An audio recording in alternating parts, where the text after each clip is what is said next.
देश की राजधानी दिल्ली, लाल किले के साए में हुआ वो धमाका जिसने पूरे भारत को झकझोर कर रख दिया। अब उसकी गुत्थी सुलझने को है।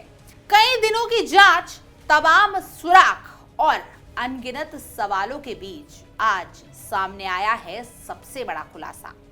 विस्फोट की उस कार में मौजूद शख्स कोई और नहीं बल्कि वही आतंकी डॉक्टर उमर मोहम्मद यानी उमर नबी था, जिसकी तलाश में देश की एजेंसियां खाक छान रही थी। फॉरेंसिक डीएनए टेस्ट ने सब कुछ साफ कर दिया। 100% मैच, यानी अब कोई शक नहीं बचा। एक आतंकी जिसने दिल्ली को दहलाने की साजिश रची, आखिरकार उसी धमाके में खुद खत्म हो गया।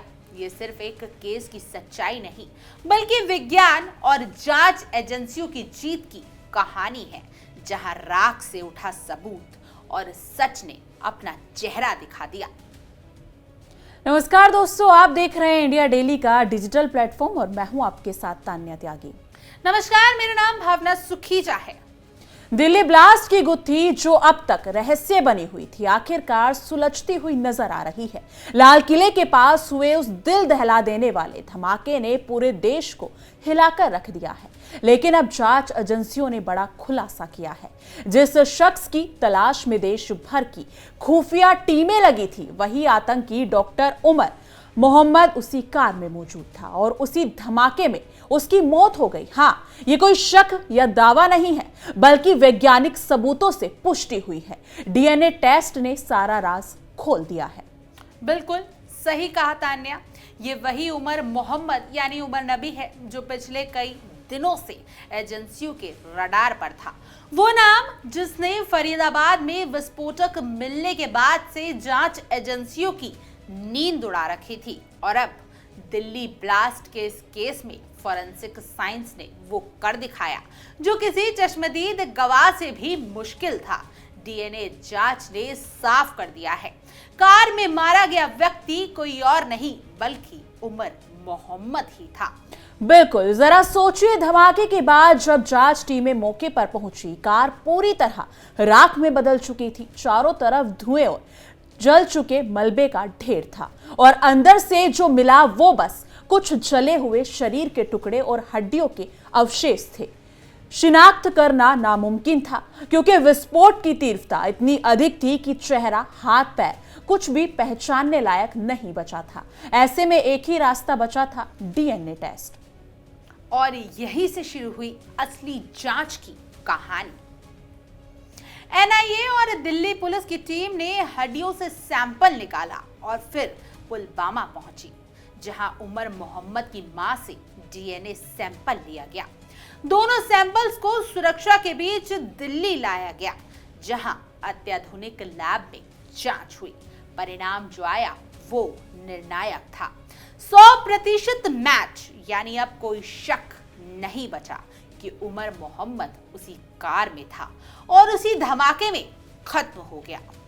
बिल्कुल, लेकिन सवाल उठता है, उमर दिल्ली तक पहुंचा कैसे? जी हाँ, रिपोर्ट्स के मुताबिक फरीदाबाद से फरार होने के बाद वो मेवात के रास्ते से होते हुए फिरोजपुर झिरका गया, वही एक ढाबे पर रुका और अगले ही दिन दिल्ली के लिए रवाना हुआ। सीसीटीवी फुटेज में उसकी सफेद कार का साफ दिखाई दे रही है, वही कार जो बाद में आग का गोला बनी। ये फुटेज अब जांच का अहम सबूत है।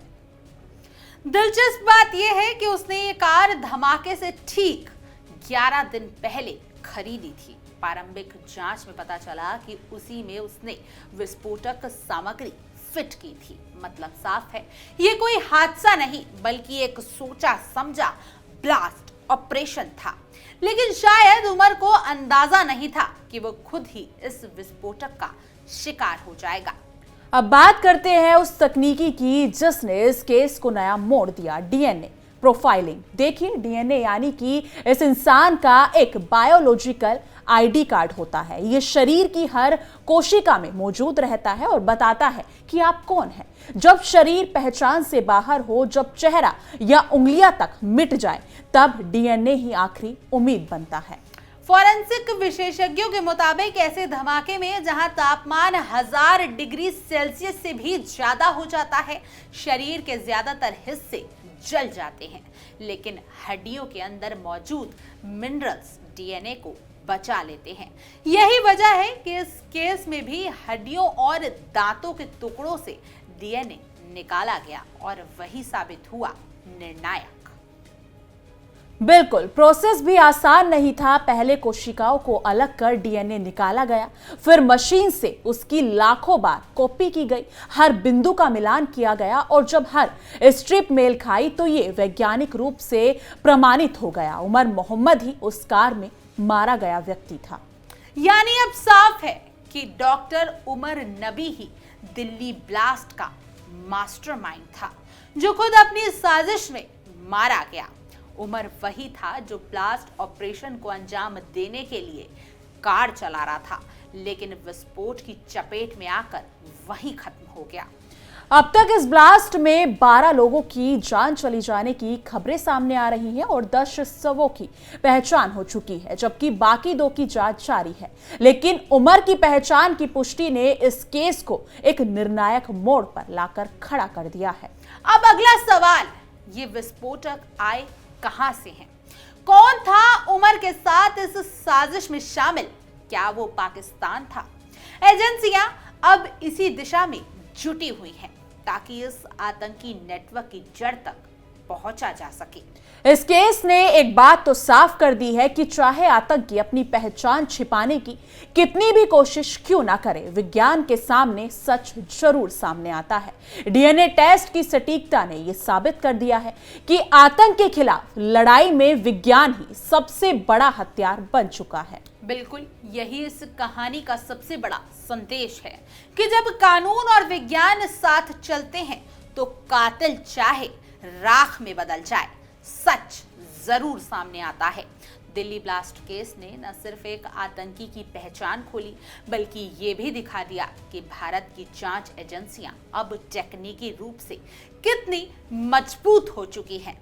बिल्कुल, तो ये थी दिल्ली ब्लास्ट की गुत्थी जो अब सुलझ चुकी है, लेकिन सवाल अभी भी बाकी है। क्या उमर अकेला था या इसके पीछे कोई और मास्टरमाइंड था, या फिर इस केस में, इस ब्लास्ट में कहीं ना कहीं पाकिस्तान का हाथ था?